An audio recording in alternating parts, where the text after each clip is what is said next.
Namaste everyone. Welcome to Hindu Center of Atlanta's weekly spiritual learning.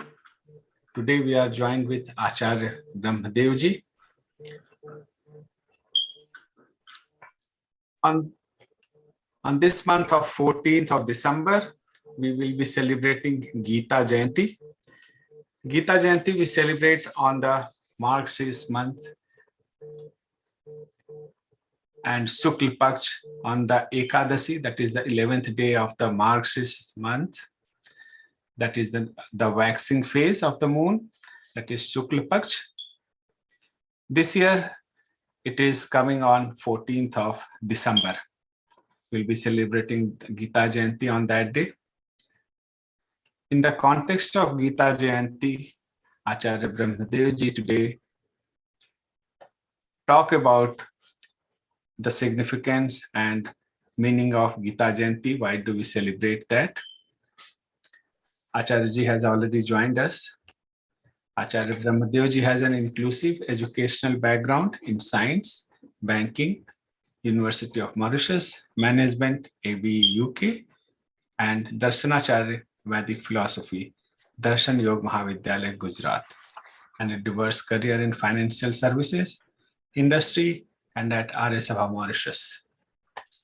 He has been a key resource person for Arya Sabha Mauritius on the universal Vedic values, yoga and meditation, and on interfaith and intercultural dialogue at various national and international forums.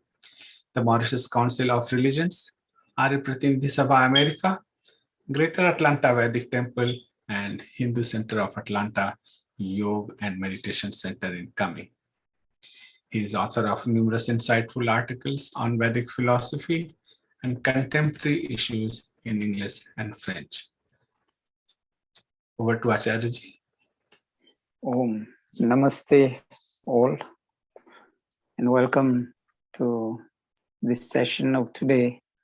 We'll be focusing on the Geeta Jayanti, to be celebrated during this lunar calendar month of Margashis, waxing phase of the moon, 11th day, Ekadashi, Shukla Paksh. So let's begin with bringing our mind to focus, sitting down straight with the back, the neck, and the head in vertical line. Body totally relaxed, closing the eyes gently, deep inhale and exhale.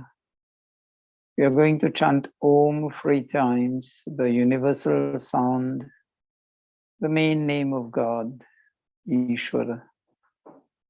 And while chanting Om, let's focus on our own chanting. Listen to the vibrations and follow the vibrations coming back to us, bringing the sense of inner peace, inner silence. Om.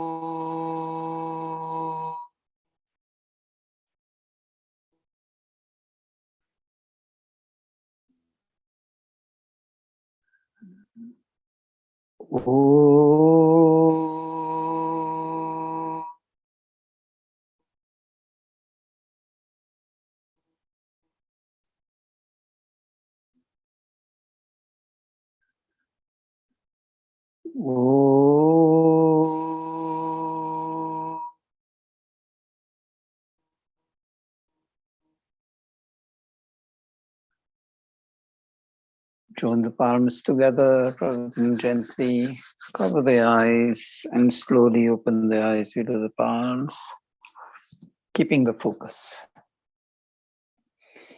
Geeta Jayanti marks the completion of the script of the Gita by Maharshi Vyas, and it describes the dialogue between two persons, Yogeshwara, Shri Krishna, and Arjuna. The Gita itself involves 4 characters. Dhritarashtra and the eye opener, or the one who gives the live reporting of what is happening on the battlefield to Dhritarashtra, Sanjay, who was given the enlightened mind to be able to transmit the knowledge verbatim, word to word, to Dhritarashtra. And the opening is by a shlok from Dhritarashtra. He says, the first two words are Dharmakshetre Kurukshetre. Two striking words among the words of this shlok, which says, Dharmakshetre Kurukshetre Samaveta Yuyutsava Mamaka Pandavaschaiva Kim Kurvata Sanjaya. Dhritarashtra is asking Sanjay, what are the sons of Pandav and my sons are doing on the battlefield? And the battlefield which Dhritarashtra himself qualifies as Dharmakshetre Kurukshetre, the battlefield of Dharma. And Kurukshetra is the place where the battle is occurring. So Dharmakshetre Kurukshetre, the battlefield of Dharma, is not only in the Gita.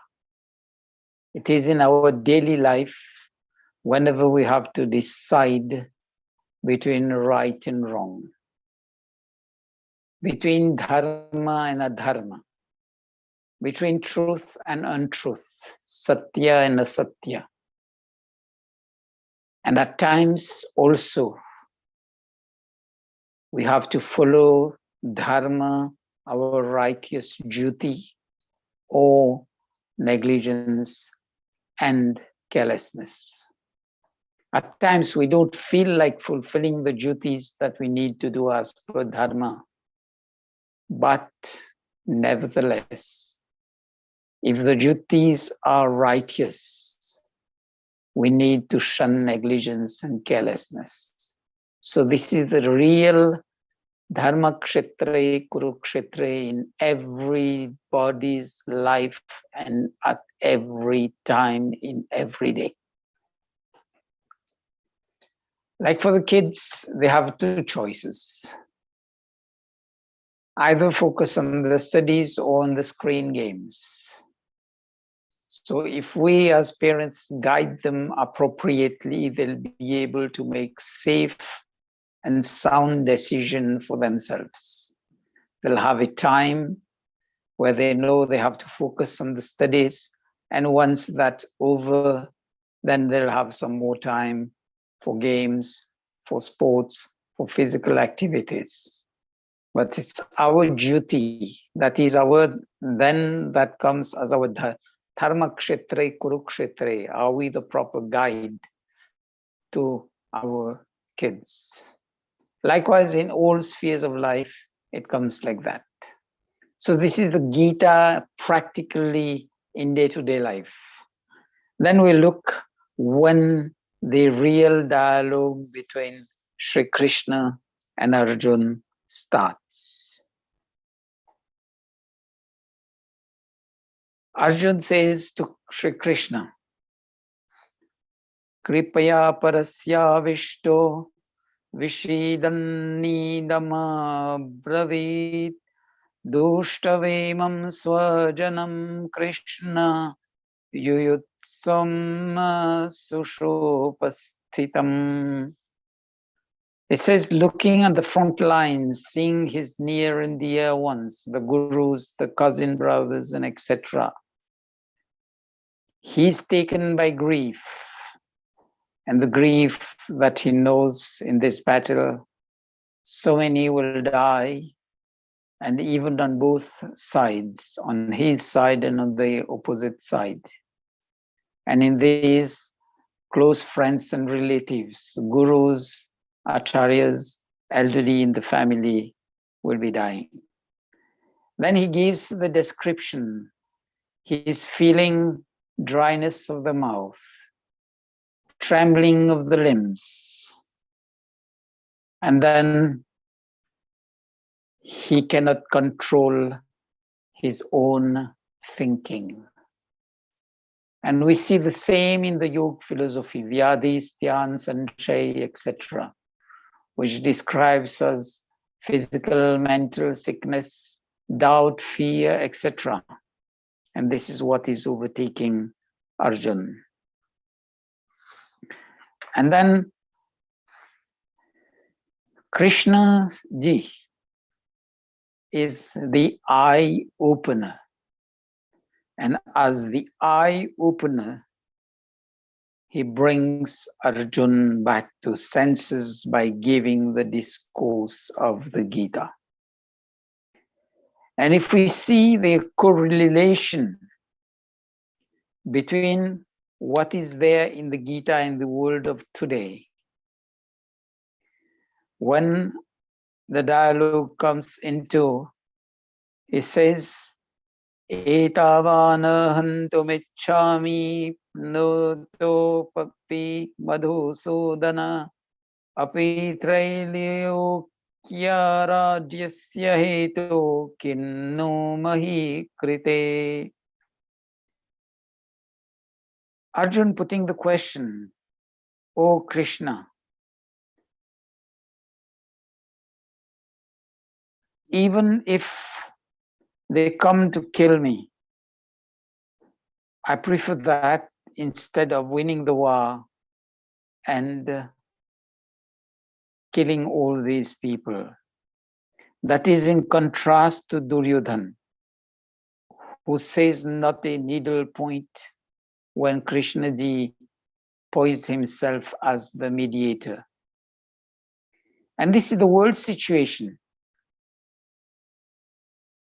Even those who go on the path of karma palayan through escapism, ignore their duty, and we find in the world of today many people who've completed brilliant studies with institutions like IITs and AIMS.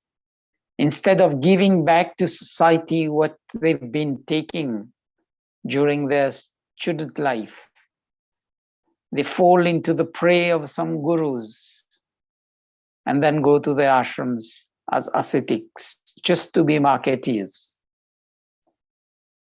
And the question is, these institutions, are they thriving on spirituality, or they are there just to accumulate wealth on the opposite path of what yoga philosophy teaches us, aparigraha?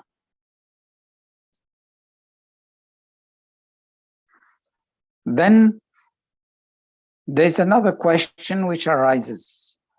Kula kshaye pranashyanti kula dharma sanatana dharme nashte kulam kritsanma dharmo vibhavat yuta. Arjuna pushes the question further ahead. When the great learned scholars are going to perish in this world, the great civilization will start fading out. Then people will start assembling bits and pieces of knowledge and take it to be the whole of the knowledge. What would be the fate of the people who are in the, as we say, senior citizens, the aging population, when the new youth will die in the war? And I wish to draw a parallel between the fate, current fate of Hindus. We tend to take a branch to be the tree, or we tend to take a tree to be the forest by sticking to one part of the knowledge without looking at the whole truth. And that's why the Gita is there as knowledge. The Gita is knowledge-based and knowledge-driven, because Arjuna was in a fix, and it's only knowledge and knowledge that could draw him out of the fix and make him follow his swadharma and swakarma. What is there in the Gita? Mostly, generally, we have a broad understanding. Let's look at the closing part of the Gita. And this is a contrast with what we see in this world. Shri Krishna says, asakta buddhi sarvatra jitatma vigatra spriha neshkarma siddhim paramam sanyasena digacchati. It says we shouldn't be attached, or the mind should not get engrossed, but detached and go for lok kalyanarth. That is where the common good stands. And this is where we go into the param siddhi of neshkarimya, that is nishkam karma. Then he says, siddhim prapto yatha brahma tathapnoti nibodhame samasenaiva kaunteya nishtha jnanyasya sapara yapara. He says, oh Arjun, neshkarimya siddhi, if you want the siddhi in that is the highest path where we can reach that supreme being Brahma. Because the word is there, siddhim prapto yatha Brahma. So if Shri Krishna was God, the word Brahma wouldn't be there. It would have been the word Krishna.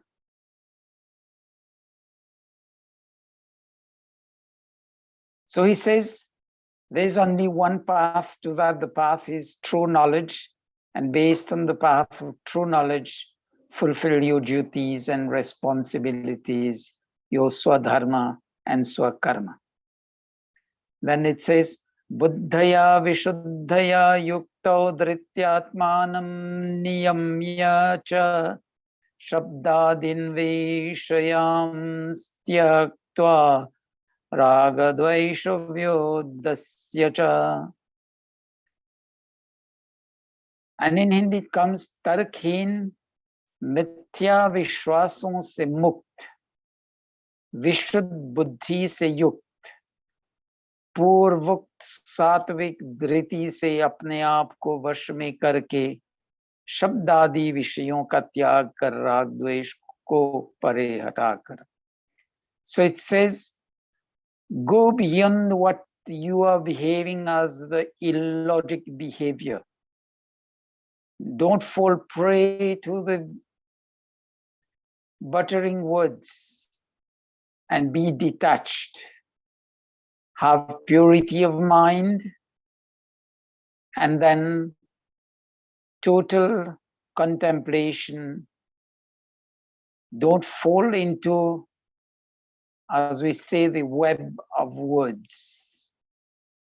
Look at the knowledge within the words.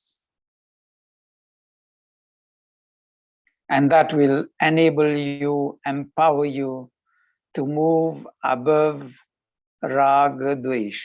Rag, the attachment to the relationships of cousin brothers, elderlies, gurus, etc. And dvesh towards his duty, swadharma and swakarma, because he's going to kill them and he feels that this is a sin.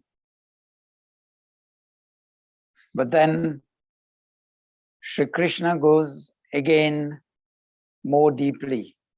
He says, Bhaktya mabha mam bhijanati yavan yashashchasmi tattvataha tato mam tatvato jyatva vishate tadanantaram. Fundamentals. प्रभु भक्त सच्ची भक्ति से मैं जितना और जो कुछ हूं उस तत्वतः जान लेता है, अर्थात वह जान लेता है कि मैं कृष्ण चंद्र अन्य साधारण मनुष्यों के समान ही साधारण मनुष्य हूं, किंतु मैंने मर्यादा पालन की आचार्य सांदीपनी जैसे गुरु में विधिवत शिक्षा पाई तो आज सकल लोक का नायक की तरह हूं. So he says, by being devoted to God, Prabhu Bhakti, following the instructions, the guidance of God, and following the duties taught to him by Acharya Sandipani, he, Shri Krishna, is just like any ordinary person. But on the power of the knowledge and the power of righteous actions, now he stands as the guide to Arjuna and a guide to the whole of the universe, Loknayak. And the more forceful lesson that is to be taken from the chapter 18, the last part, it says, Chetasa sarva karmani mai sanyasa matpara buddha yoga mupashritya michita satatam bhava. It says to Arjuna, Buddhi Yogam Upashriya. That is, apply your mind, yoke your mind to that knowledge, contemplate on that knowledge, put the questions and find your own answers. That would be a realization of the knowledge. It goes with the Sanatan Dharma methodology of learning. Shravan, Manan, Nididhyasan, and Sakshatkara. You've listened, you've read about the knowledge, contemplate about that. That is Manan. Put the questions for and against to arrive at the right conclusion. That is Nididhyasan. And the right conclusion is Sakshatkara. So even then, after Shri Krishna gives the knowledge to Arjuna, he says to Arjuna, take your time, think about it, contemplate about it, reach your own conclusions, and arrive at your own decision. Look at the greatness. Unfortunately, today we find people just posing themselves as gurus, but then asking the followers just to turn a blind eye and follow them. Contemplation, forget about that. Putting questions out of order. But Shri Krishna is telling Arjuna there, Buddhi yogo mupashritya. Buddhi yogam upashritya. Apply the mind. Don't be a blind follower to what I've told you. I'm not going to lead you into wrong things. And he affirms that to Arjuna. Don't think that I'm going to, there is one shlok which comes after. And that shlok reads as follows. It says, Sarva dharman parityajya mamekam sharanam vraja aham tva sarva papebhyo mokshiyishyami ma shucha idam te na tapasya kaya na bhaktaya kadachana cha cha shru shrave Vachyam na cha mam yobhyasuyati. He says, after having given you this right deep depth knowledge on Swadharma and Swakarma, I'm not going to lead you into, that is, don't take it that I'm going to lead you to do sin. This fight is for the sake of reestablishing Dharma, establish the great glory of India, Bharata. And even then, he tells Arjuna to take his own decision. He leaves him free to take his own decision. And he adds, Ishvara sarva bhutanam hridishe Arjuna tishtati brahmyana sarva bhutani yantrarudhani mayavayaya. He says, oh Arjuna, Ishvara God is in the heart of each and every human being and living being.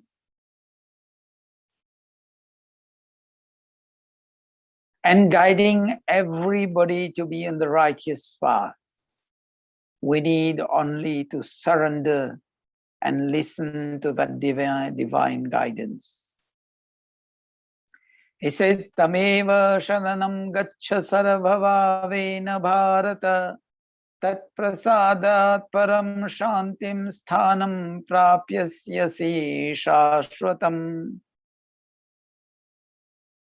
It says, just put your all devotion, dedication to be still in mind. I've done the same thing, silencing the mind and the emotions, and जैसे कहते हैं ना प्रभु शरण में गया हूं. That is what he means. Tameva sharanam gaccha sarva bhavena bharata. Shri Krishna says, I've also done that, but I need ekagra, focus, concentration. And when I meditated on that, us Prabhu ke prasad, I've got that. And this is what brings me to be here to enlighten you. And then he says, I've given you that inside knowledge, which usually we don't give just like a blanket knowledge to others. Because yogi have their own way of describing their life experiences and their experiences with God. And he tells Arjuna, Manmana bhava madbhakto madhyajimam namaskuru mame vaishasi satyam te pratijane priyosi me. He says, become my devotee, but that devotee is not the way we used to think about a devotee taking a thali and doing arti. Follow my advice. Mujhe namaskar kar. But that namaskar ka roop yahi hai. Follow your duties and responsibilities as I am showing the path to you. And use your intellect, upyog and sadupyog. And be firm on the path of Dharmakshetre Kurukshetre.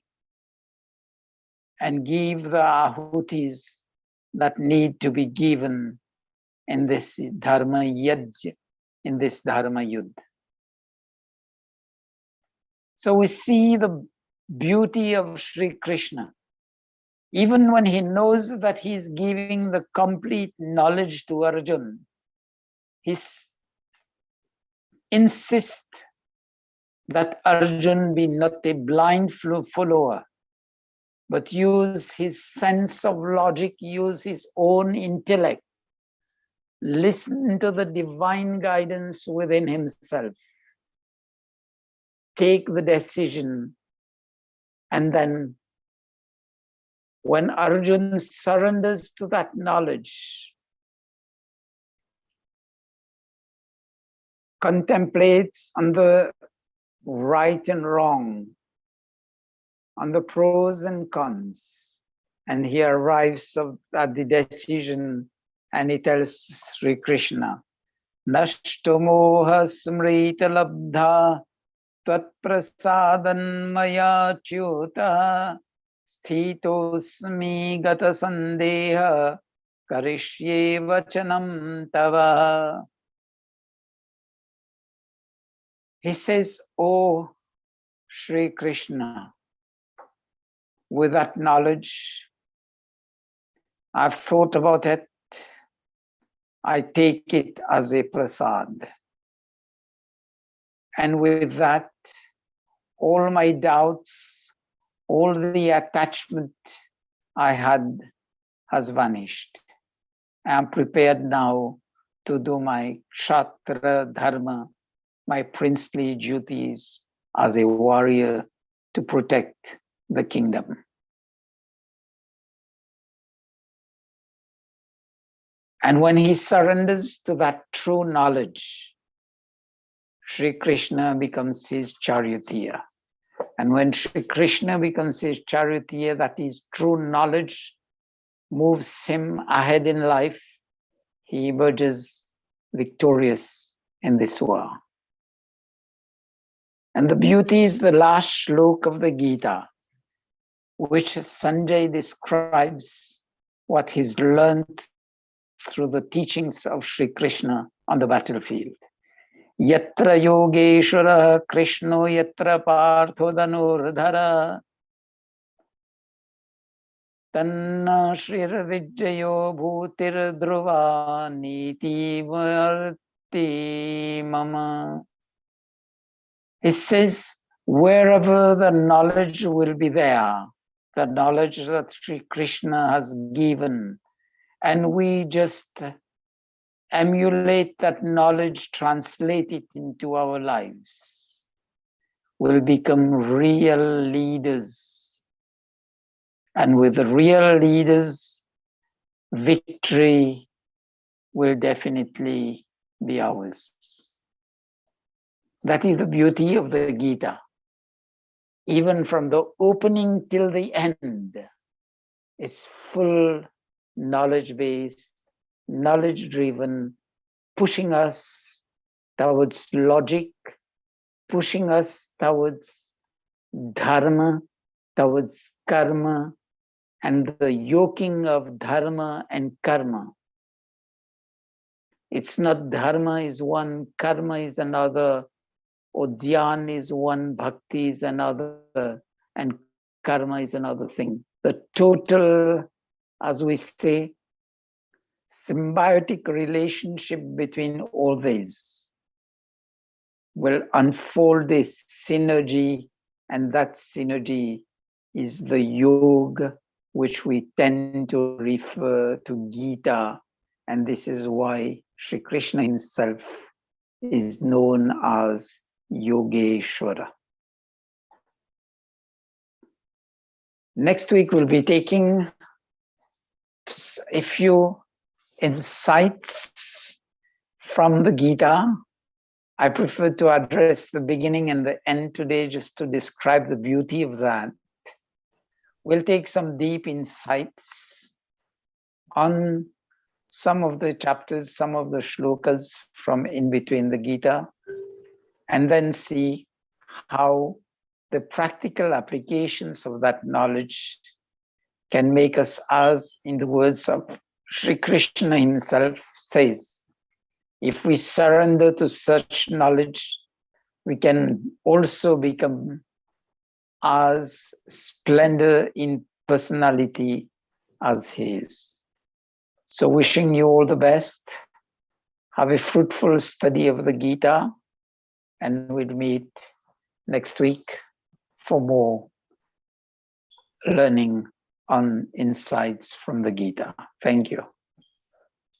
Thank you, Acharya-ji. You covered some of the shlokas of Gita from the beginning to end to connect the dots.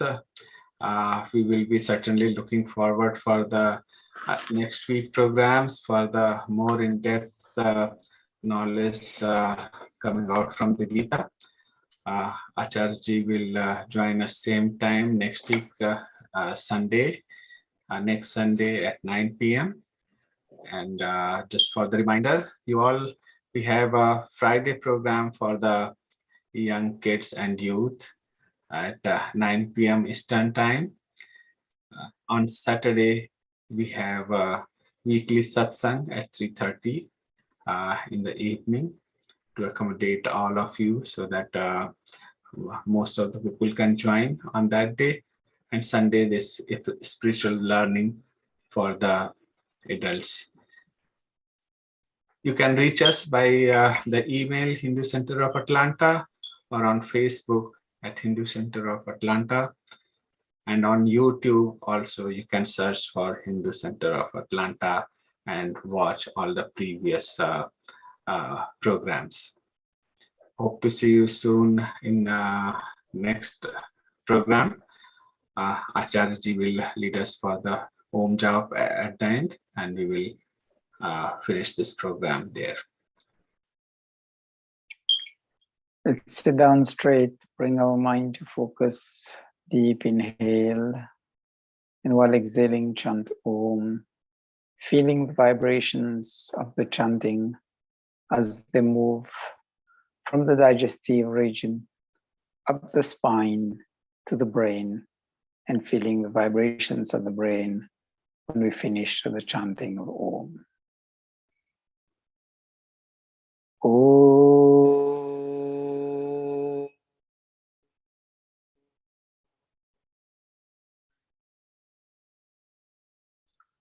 Namaste, everybody. Thank you. See you soon.